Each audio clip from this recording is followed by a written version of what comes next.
한 사람의 눈물, 한 사람의 기도가 얼마나 큰 능력이 있을까요? 나 한 사람의 흘리는 눈물, 나 한 사람의 간절한 기도가 얼마나 큰 힘이 있을까요? 때로는 우리는 나 한 사람의 눈물, 나 한 사람의 기도가 무슨 힘이 있을까라고 때로는 스스로 생각할 때가 많습니다. 그러나 여러분, 한 사람의 흘리는 눈물, 한 사람의 간절한 기도가 나라와 민족의 역사를 바꾸는 놀라운 기적을 일으키는 생생한 현장이 바로 오늘 읽은 느헤미야서입니다. 느헤미야서. 그 한 사람의 눈물과 한 사람의 기적이 나라와 역사를 바꾼 그 생생한 감동의 스토리의 주인공이 바로 느헤미야요, 느헤미야의 눈물이요 기도입니다. 그래서 저는 여러분과 함께 이제 오늘부터 이번 주일부터 느헤미야서를 함께 묵상하는 강해를 설교를 통해서 여러분과 함께 나누려고 합니다. 느헤미야는 포로 시대, 포로 귀환 시대의 지도자입니다. 여러분들이 이스라엘 역사를 좀 아시면 이스라엘이 남과 북으로 남왕조, 북왕조로 나누어지죠. 그리고 북이스라엘 왕국은 100년 전에 이미 멸망이 되고 이제 남유다 왕국만 남았다가 그 유다 왕국마저도 바벨론의 땅에, 바벨론의 그 제국의 침략에 의해서 철저히 무너지고 멸망당하게 됩니다. 그때 많은 왕족들과 귀족들과 백성들이 포로로 바벨론에 잡혀갑니다. 여러분, 나라를 잃은 서름이 얼마나 큽니까? 우리는 나라를 잃은 서름을 경험한 민족입니다. 비록 저도 그 시대에 있지 않았지만 역사책을 통해서라도 나라 잃은 민족의 서러움을 우리는 너무나 잘 알죠. 그렇게 나라를 잃고 이국 땅에서 참 힘들게 서럽게 살고 있는 이스라엘 백성들을 향해서 하나님은 느헤미야, 그 예루살렘 에레미야, 눈물의 선지자 에레미야를 통해서 하나님의 때가 이르면 그들을 다시 포로에서 돌아와 고국으로 귀환시키겠다고 그렇게 약속의 말씀을 주셔요. 그리고 하나님께서 그 약속의 말씀대로 70년이 지난 후에 바벨론이 멸망하고 페르시아라는 대제국이 들어오고 그 제국의 왕이었던 초대왕이었던 고레스 대왕의 칙령을 통해서 이제 이스라엘 백성들이 그렇게 꿈에 그리던 고국으로 귀환하는 역사를 우리가 보게 됩니다. 그런데 포로들이 그 꿈에 그리던 고국으로 귀환한 그 귀환이 한 번에 하루아침에 단번에 이루어지는 것이 아니라 3차에 걸쳐서 약 80년 동안 이루어집니다. 1차에는 스룹바벨이라는 지도자가 5만 명의 유대인들을 데리고 고국으로 돌아오죠. 그리고 성전을 재건합니다. 그리고 2차 때 60년 지난 후에 에스라 학사, 율법 학사, 말씀을 연구하는 율법 학사 에스라에 의해서 다시 유대인들이 귀향하고 그 에스라는 말씀을 중심으로 이스라엘 백성들의 영적 부흥 운동을 일으키죠. 그리고 14년 후에 느헤미야가 다시 이스라엘 백성들을 이끌고 귀환해서 느헤미야가 했던 가장 중요한 일은 예루살렘 성벽을 재건하는 거예요. 성벽. 비록 그들이 오래전에 돌아와서 성전을 재건했지만 여러분 아셔야 돼요. 예루살렘 안에 성전이 있다 해도 그 예루살렘 성전을 지킬 수 있는 외곽 성벽이 온전히 세워지지 아니하면 그 성전은 온전하게 하나님께 예배를 드릴 수 있는 그러한 장소가 되지 못합니다. 왜냐하면 성벽이 없고 성문이 없어서 예루살렘 성전을 지키지 못하면 어느 때고 이방 민족들이 쳐들어와서 성전을 약탈하고 백성들을 능욕하기 때문에 성벽을 짓지 않는 상태에서 성전은 어떤 의미에서는 무의미합니다.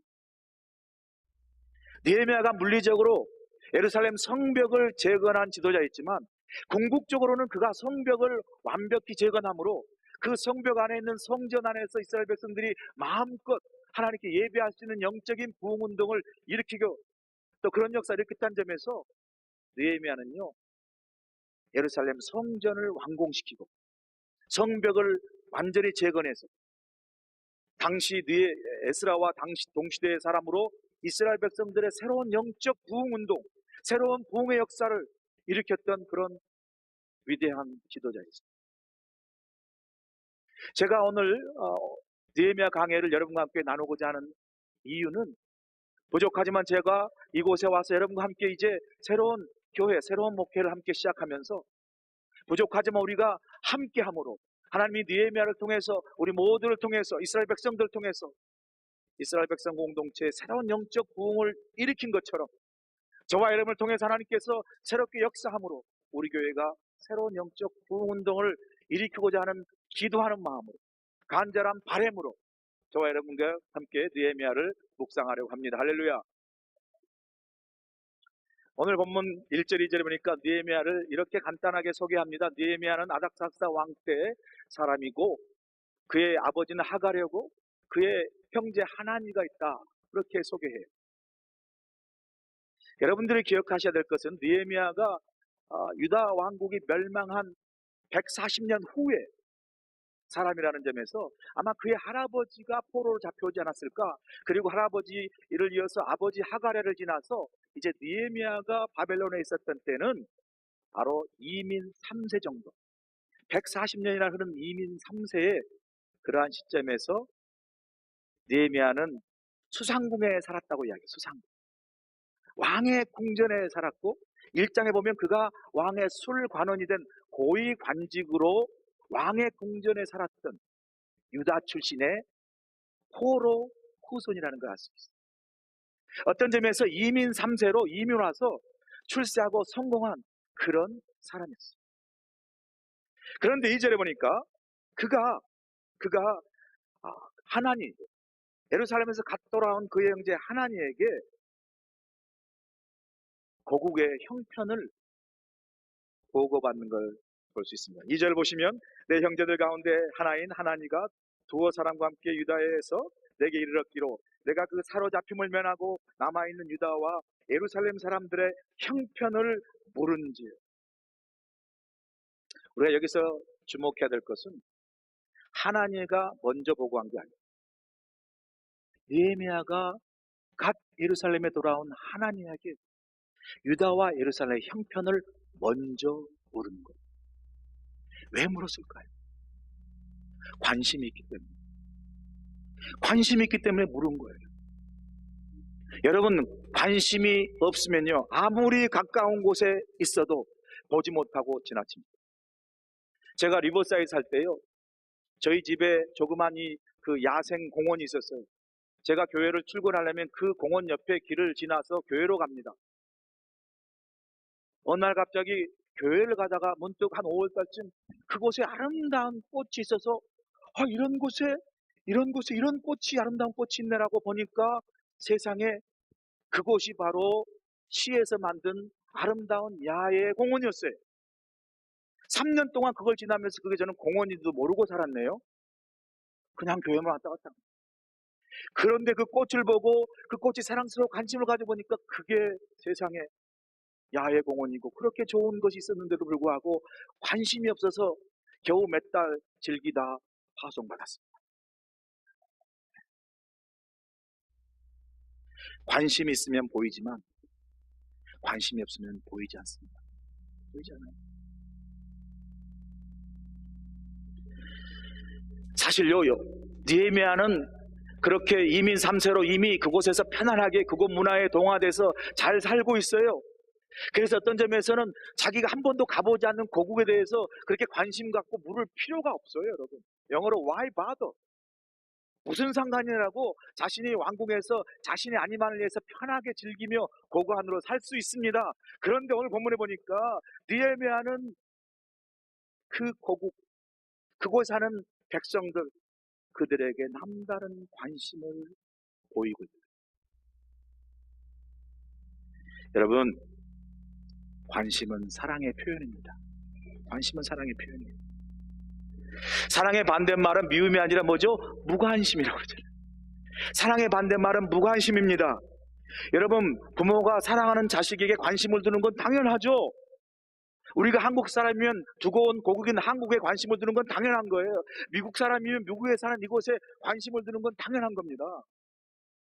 제가 어제요, 토요일 날이죠. 우리 교회 한 권사님의 도움으로 펄 하버에 가서, 진주만에 가서 각국에서 온 전투 함대들을 볼 수 있는 놀라운 기회를 가졌어요.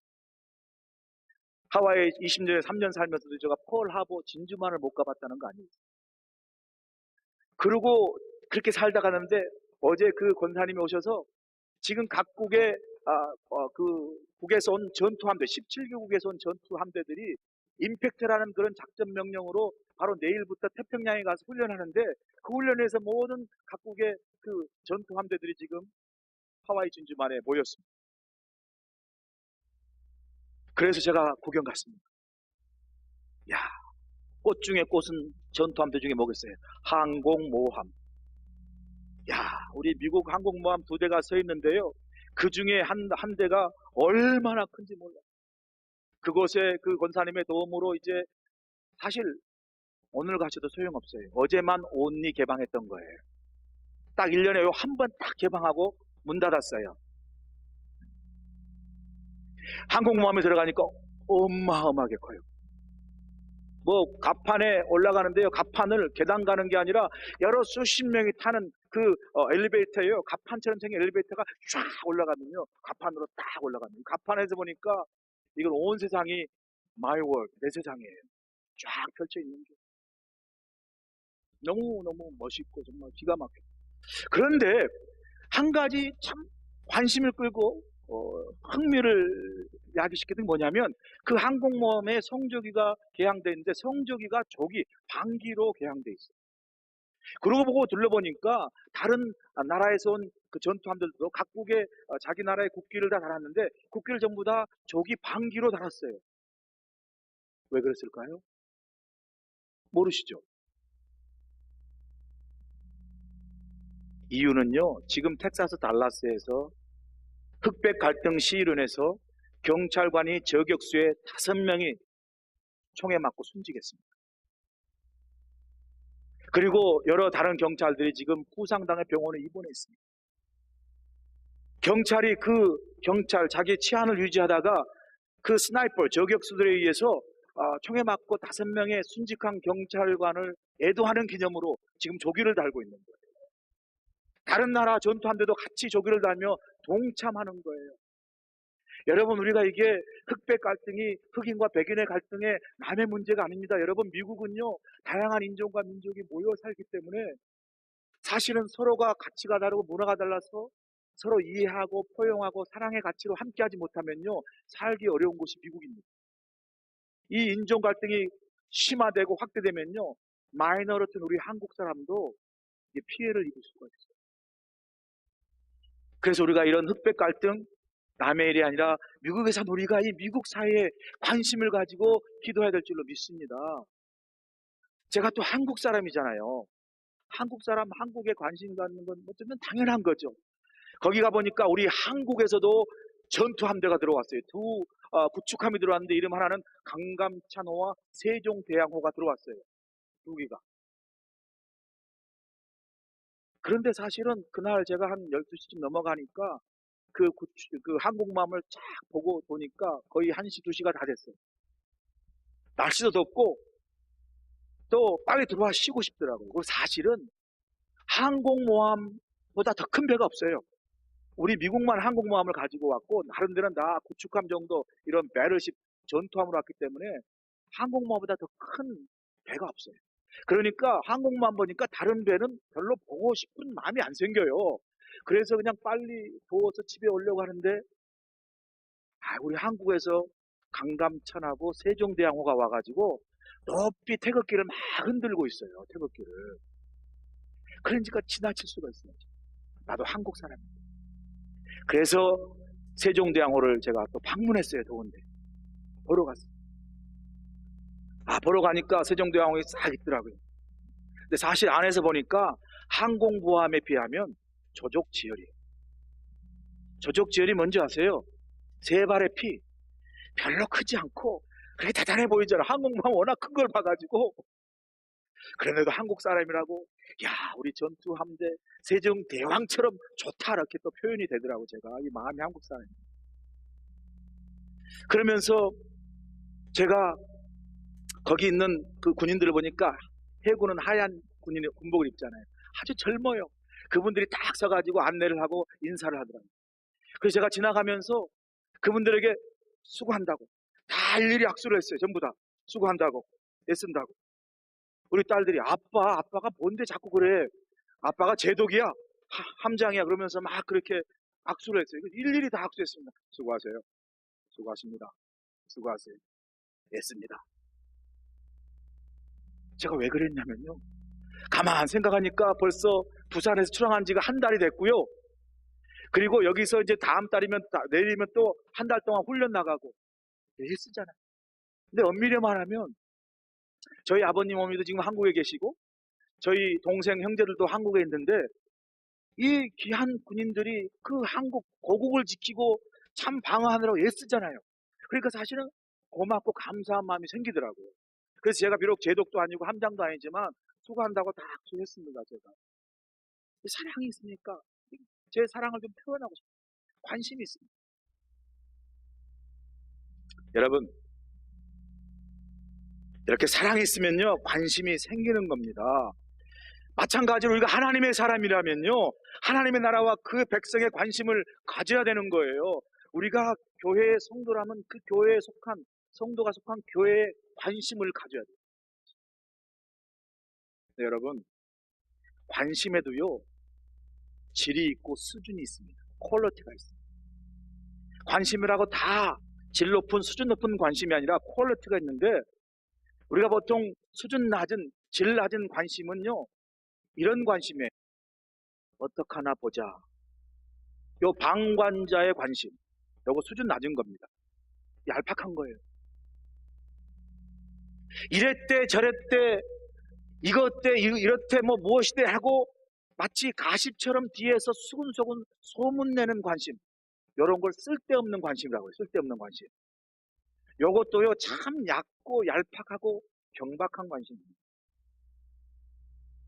여러분, 수준 높은 관심, 그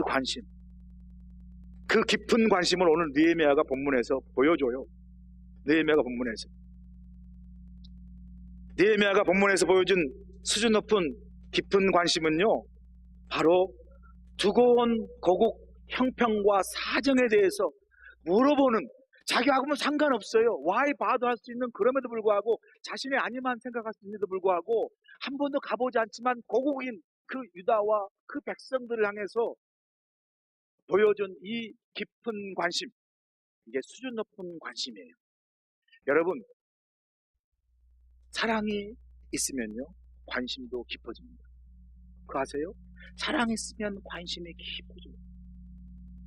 내가 내 눈에 보이는 대로, 내가 느끼는 대로, 내 생각대로 바로 판단하고 결론 내리지 않고 사랑의 눈을 가지고 보면요 내 눈에 보이지 않는 것까지, 내 생각과 내 판단에 보이지 않는 것까지 깊게 볼 수 있는 그런 눈이 생깁니다. 언제요? 사랑의 눈으로 사랑의 관심을 가지고 보면 그게 보여요. 그게 보입니다. 우리가 어떤 일이 일어나고 어떤 사람을 바라볼 때 깊은 관심과 사랑을 가지고 보면요 우리가 그 일과 그 사람에 대해서 보는 대로 반응하지 아니하고 깊은 관심으로 우리가 이렇게 반응할 수 있어요. 얼마나 힘들었으면 저랬을까? 얼마나 아팠으면 저랬을까? 얼마나 고통스러웠으면 저럴 수밖에 없었을까? 내가 할 수 있는, 내가 도울 수 있는 길이 무엇일까?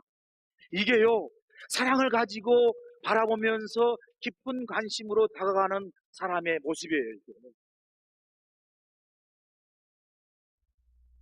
사랑하는 성도 여러분, 여러분의 관심은 어디에 있고 여러분의 관심의 수준은 어느 정도 질과 어느 정도의 차원을 갖고 있습니까? 어느 정도 수준을 여러분은 관심으로 표현하고 있습니다. 어떡하나 보자, 방관자 관심, 이랬대 저랬대 쓸데없는 관심이 아니라 사랑의 눈을 가지고 여러분의 깊은 관심을 가지고 바라보면 여러분이 사랑할 대상이 보이고 사랑할 사람이 보여요. 이런 깊은 관심으로 서로 다가가서 사랑으로 함께하는 교회가 정말 행복한 교회가 될 줄로 믿습니다. 여러분, 깊은 사랑의 관심을 가지고 보면요, 사랑할 대상과 사랑할 사람이 보입니다. 그래서 우리가 교회를 바라보고 교회의 사역을 우리가 바라보고 어떤 교회 사역이 임할 때 우리는 이런 사랑의 깊은 관심을 가지고 이런 모습으로 이런 태도를 가져야 돼요. 여러분, 교회에 무슨 일이 있습니다. 그것이 누군가 해야 할 일이면 내가 하는 거예요. 그게 언젠가 해야 할 일이면 지금 내가 하는 거예요. 그리고 그걸 꼭 해야만 일이면 내가 최선을 다해서 하는 그런 우리의 사랑에 관심이 있기를 간절히 소원합니다.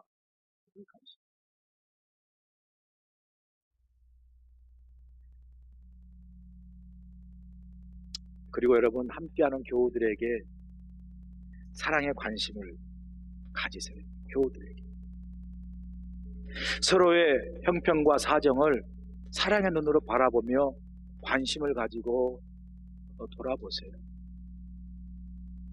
이번 특세의 주제가 하나님은 사랑이시라 요한에서에서 말씀하지 않았습니까? 우리가 서로 사랑할 때 우리가 하나님을 알고 우리가 하나님을 믿고 그 믿고 한 하나님이 우리 가운데 거하시는 것을 우리가 증거하는 것이 바로 우리가 서로 사랑할 때 그걸 증거한다고 우리에게 말씀하지 않았습니까, 여러분? 관심을 가지고 보면요, 그렇게 사랑할 것이 보여요. 여러분, 그거 아세요? 사랑은 상대방의 허물을 가리고 덮어주는 방법을 찾지만요, 미움은 어떻게 하든 상대를 비난할 명분을 찾습니다. 그리고 둘 다 찾으려고 마음먹으면 꼭 찾아요. 그거 아세요? 여러분이 어떤 사람이 미워요. 저 사람은 정말 주는 것 없이 믿고 정말 꼴 보기 싫고 막 그런 분도요, 여러분이 사랑의 눈으로 보면 이쁜 구석이 있어요. 좋은 점이 있어요. 장점이 있습니다. 할렐루야. 그런데 어떤 사람도 여러분이 저 사람의 잘못과 실수를 꼭 찾겠다고 기어이 달려들면요, 기어이 찾습니다. 기어이 찾아요. 여러분, 제가 이렇게 보기에도 완벽해 보이지만 저 실수 많습니다. 여러분이요, 제 실수와 약점을 기어이 찾으려고 보면요, 저 엄청 많습니다. 근데 제가 여러분에게 부탁합니다. 찾으려고 애쓰지 마세요. 물어보세요, 저한테. 제가 다 알려드릴게. 다 알려드릴게. 제가 이런 실수가 있고 이런 약점이 있다는 거, 저 원래 솔직한 사람이에요, 여러분. 저 숨기지 않아요. 저 다 알려드릴 수 있습니다. 그러니 기어이 찾으려고 했습니다.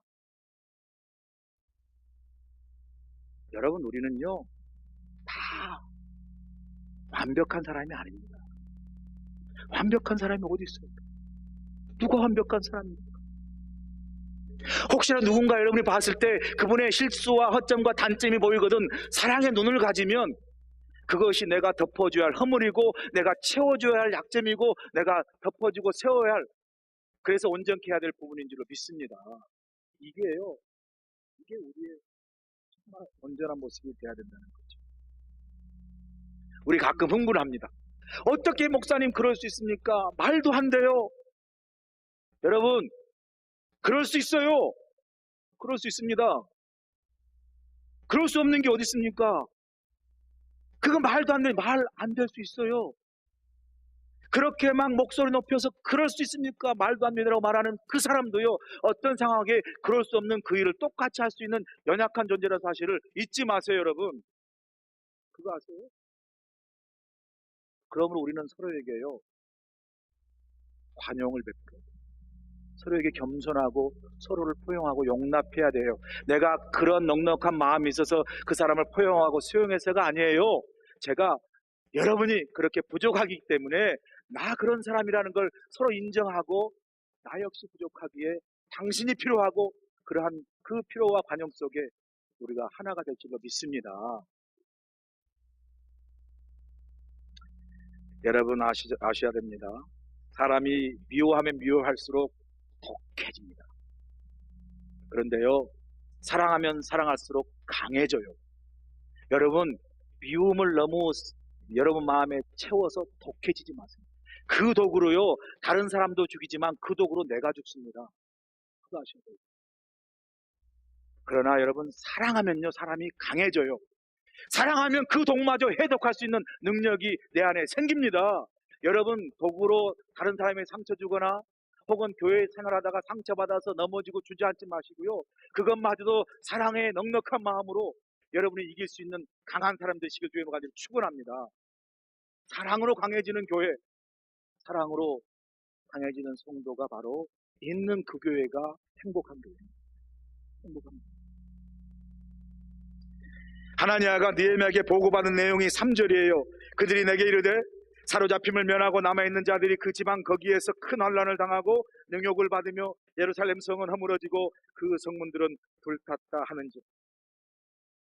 보고받은 현실이요, 일찍이 정말 꿈에 그리던 고국의 흥분과 기대를 가지고 귀향했던 많은 사람들이 비록 성전은 지었다지만 그곳에 사는 그들의 삶의 형편이 성문은 다 부서지고 성벽은 다 허물어져서 그래서 많은 이방인들의 능욕을 당하고 노략을 당하는 그야말로 비참한 상황이었습니다.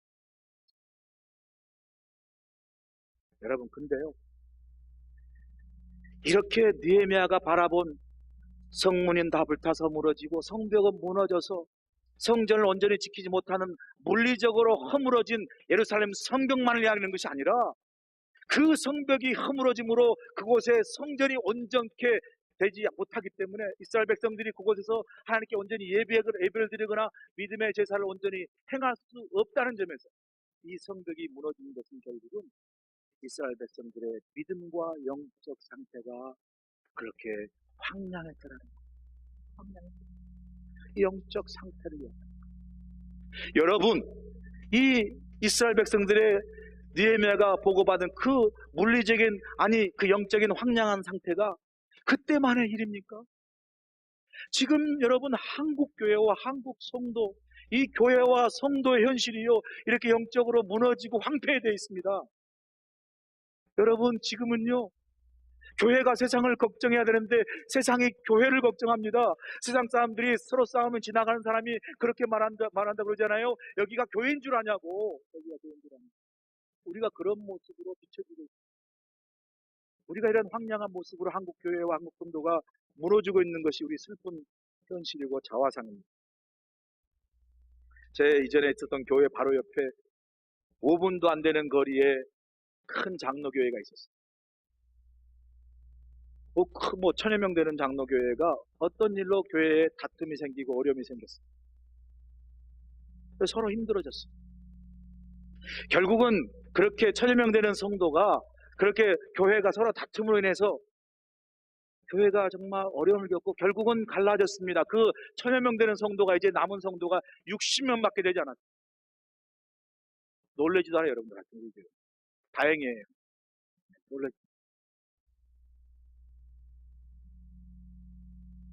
여러분, 이것이요, 그 이웃교회, 남의교회의 일이 아니라 우리 한국교회 성도, 그리고 우리가 몸담고 있는 우리 모든 이민교회의 현실일 수 있어요.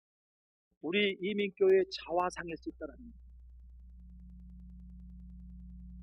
그런 점에서 여러분, 느헤미야는 그 이스라엘 백성들이 무너진, 아니 물리적뿐만 아니라 영적으로 황량한 그 비참한 현실을 듣고요, 너무 가슴이 아파서 슬피 울었다. 그렇게. 왜 울었겠어요? 사랑이 있으니까, 관심이 있으니까. 그 사랑하는 대상과 그 관심을 가지고 사랑을 바라보는 그 대상이 이렇게 아프고 힘든 현실에 있기 때문에 그 아픔의 눈물, 슬픔의 눈물을 흘렸던 거예요. 여러분은 언제 울어보셨습니까? 언제 사랑하는 남편을 위해서 울어보셨습니까? 언제 사랑하는 자녀, 사랑하는 아내를 위해서 울어보셨습니까? 언제 여러분이 섬기는 교회를 위해서 여러분 울어보셨습니까? 여러분 흘리는 눈물이 여러분의 사랑의 정도를 표현합니다. 그리고 여러분이 흘리는 그 눈물이 여러분의 사랑이 되고, 그리고 그 여러분의 사랑이 기도가 돼서 사랑과 눈물의 기도가 흘릴 때, 그때부터 치유 회복의 역사가 일어난 줄로 믿습니다. 눈물의 능력에 대해서 여러분 혹시 아세요? 눈물의 능력. 울어야 삽니다라는 책의 저자인 암 전문의 이병욱 박사라는 분이 계시는데, 이분이 15년 동안 수많은 암 수술을 많은 환자들을 수술한 병원, 대학병원 외과 전문인데, 이분이 그 많은 암 환자를 만나고 수술하는 그 임상 경험을 통해서 이 책을 쓰고 울어야 삽니다는 책에서 이렇게 말하는 거예요. 시간이 지나 보니까 수술이 만능이 아니라, 물론 수술로도 우리가 병을 치료하지만, 암을 치료하지만 정말 치료해야 될 것이 바로 마음의 병이라는 걸 깨달았어요. 마음의 병. 그런데 그 마음의 병을 치유하는 가장 중요하고 가장 귀한 치료의 통로가 바로 눈물을 흘리는 거래요. 눈물. 여러분, 암의 가장 큰 원인은요, 뭐 기름 튀긴 거 많이 먹고 고기 많이 먹고 그래도 물론 암 걸릴 수 있지만, 정말 암의 가장 큰 원인은요, 스트레스입니다. 스트레스. 마음의 병인 스트레스라고 이야기해요. 그래서 이렇게 말합니다. 암 환자들은 암 발병 전에 극심한 스트레스에 시달리는 경우가 많습니다. 그래서 먼저 암을 수술하지만 더 중요한 건 그 마음의 응어리와 스트레스를 풀어 독을 빼내야 되는데, 그 독을 빼내는 가장 효과적인 수단이 눈물이래요. 그러면서 이렇게 말합니다. 눈물은 사람의 힘으로는 불가능한 치료를 가능케 하는 신이 내린 자연 치유제입니다. 저는 눈물을 하나님이 주신 천연 항암제라고 부릅니다. 그리고 이 박사는요, 일주일에 9번 내지 10번은 기도하면서 눈물을 흘린다고 고백합니다. 우리는 하나님 앞에서 갓 태어난 아기같이 절대적으로 연약한 존재들입니다. 기도하면서 울지 못할 이유가 없어요. 하나님 앞에서 당당하게 흘리는 눈물 덕분에 우리 영혼은 치유되고 자유로워집니다. 할렐루야. 그래서 예수님은 말씀, 함께 웃고 함께 웃고. 우리 교회에서 누군가 웃고 누군가 축복해야 할 일이 생기면요, 사돈이 논 샀다고 배 아파하지 마시고 열심히 축복해주고 웃어주세요. 할렐루야. 누군가, 여러분, 우리 교회에 아픈 사람이 있습니까? 어려운 사람이 있습니까? 그분과 함께 울고 그분을 위해서 기도하는, 함께 웃고 함께 우는 믿음의 공동체가 될 때 저희 교회가 행복한 교회가 될 줄로 믿습니다. 그런데요, 우리의 눈물이 슬픈 감정을 흐르는 감정의 눈물로만 끝나면 안 돼요. 우리의 슬픈 삶의 현실에 대한 넋두리로 끝나면 안 된다는 거예요. 오늘 느헤미야는 이렇게 우리에게 보여줍니다. 그가 슬픈 현실과 아픈 비참한 상황을 받고 가슴 아파 슬피 울지만 그 눈물이 감정의 눈물로 끝나지 않냐고, 그 눈물이 기도로 이어지는 걸 보게 됩니다. 오늘 보세요. 그가 이렇게 고백합니다. 5절에 보니까 이르되 하늘의 하나님 여호와 크고 두려우신 하나님이여, 주를 사랑하고 주의 계명을 지키는 자에게 언약을 지키시며 공유를 베푸시는 주여 간구하나이다. 그의 눈물이 기도로 이어지는 사건입니다. 그리고 6절 보세요. 이제 종이 주의 종들이 이스라엘 자손을 위하여 주야로 기도하오며 우리 이스라엘 자손이 주께 범죄한 자들을 자복하오니 주는 귀를 기울이시며 눈을 여시사 종의 기도를 들으시옵소서. 그 다음이 중요해요. 잘 보세요. 6절에 나와 내 아버지 집이 범죄하여, 나와 내 아버지 집이 범죄하여. 이스라엘의 암담하고 참담한 현실을 바라보면서요, 가슴 아파 눈물을 흘리면서 그 눈물이 기도로 이어지는데, 그 기도가 다름 아닌 어떤 기도냐면요, 나와 내 자신의 잘못과 내 자신의 부족함과 허물을 회개하는 회개의 기도로 이어지는 것을 볼 수 있습니다. 여러분, 느헤미야는요 아무 상관없어요. 이민 3세로 자신이 잘못한 게 없어요. 충분히 조상 탓으로 돌릴 수 있습니다. 조상이 하나님께 범죄하고 불순종해서 이런 일을 겪었다라고 얼마든지 그 책임을 전가할 수 있습니다. 이게 정부의 탓이고 이게 정치인의 탓이고 이게 교회 지도자의 탓이고 목사의 탓이라고 얼마든지 할 수 있어요. 그런데 느헤미야는 뭐라고 얘기해요? 나와 내 집이 주께 범죄하였나이다. 이 모든 상황이 지금 뭐라고 고백합니까? 이 모든 상황이 나의 잘못이고 나의 부족함이고 나의 책임이고 나의 죄입니다. 내가 부족해서 하나님의 율례를 지키지 못했습니다. 내가 부족해서 하나님의 명령을 지키지 못했습니다. 규례를 지키지 못했습니다. 말씀을 지키지 못했습니다. 내가 영적으로 온전히 서지 못해서 이 모든 것이 내게, 우리 교회에 일어났으니 이 모든 것이 바로 나의 잘못이고 나의 부족함이고 나의 죄입니다. 내가 나의 죄를 주 앞에 회개합니다. 여러분, 가정이나 교회에서나 여러분이 목소리 높여서 이 사람이 문제입니다, 저 사람이 문제입니다, 이게 변화됩니다, 저게 변화됩니다, 그렇게 목청을 높여서 외쳤는데도 아무런 변화가 없습니까? 그러면 그때는 바로 내가 변해야 할 때입니다. 내가 변해야 할 때. 바로 그때 내가 변하면 다 변하게 될 줄로 믿습니다. 누군가 이런 말을 했어요. 잘 들어보세요.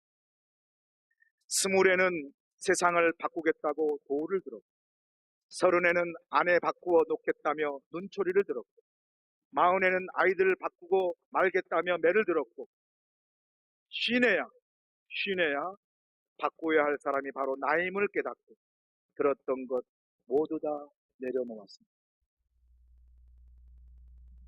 나의 책임입니다. 나의 부족함입니다. 나의 잘못입니다. 내가 먼저 회개하고 내가 먼저 눈물 흘리며 나의 죄를 주 앞에 고백하며 회개의 기도로 나아갈 때 내가 속해 있는 가정이 변하고 내가 속해 있는 자녀가 변하고 우리 교회가 변하게 될 줄로 믿습니다. 나의 눈물과 기도가 필요한 것. 여러분, 삶이 간절하면 그것이 눈물이 되고 그 간절한 눈물이 우리의 기도가 되는 거예요. 여러분이 남편을 간절한 마음으로 사랑하는 그 간절함이요, 남편을 향한 눈물이 되고 자녀를 향한 눈물이 되고 교회를 향한 눈물이 되고 다른 성도의 눈물이 돼요. 그것이 바로 그 눈물이 기도가 되는 것이 바로 하나님께서 우리에게 가르쳐준 귀한 믿음의 원리인 줄로 믿습니다. 여러분, 간절한 눈물과 기도 속에 여러분의 가정을 품으시고 함께하는 성도를 품으시고 교회를 품는 눈물과 기도로 나아갈 때 저희 교회가 믿는 것이 참 행복한 그리스도나 감리교회가 될 줄로 믿습니다. 기도하겠습니다. 좋으신 아버지 하나님, 감사합니다. 오늘도 저희들에게 주께서 은혜 베푸셔서 느헤미야의 눈물과 기도를 통하여 지금 이 시대에 우리 교회와 우리 가정과 바로 우리 자신이 나의 눈물과 나의 기도가 필요한 때임을 깨닫게 하시니 감사를 드립니다. 이 모든 것이 나의 부족과 나의 허물임을 깨달아 알게 하셔서 내가 먼저 삶의 간절함으로 하나님께 눈물로 나아가게 하시고 그 눈물이 기도가 되어 하나님 우리 가운데 서로 사랑함으로 온전히 나아갈 때 저희 가정과 저희 자녀와 우리 교회가 믿는 것이 참 행복한 교회가 될 줄로 믿사오니 그런 역사를 느헤미야를 통해서 배우고 실천한 우리가 되도록 축복하여 주시옵소서. 예수님의 귀하심으로 감사하며 기도하옵나이다. 아멘.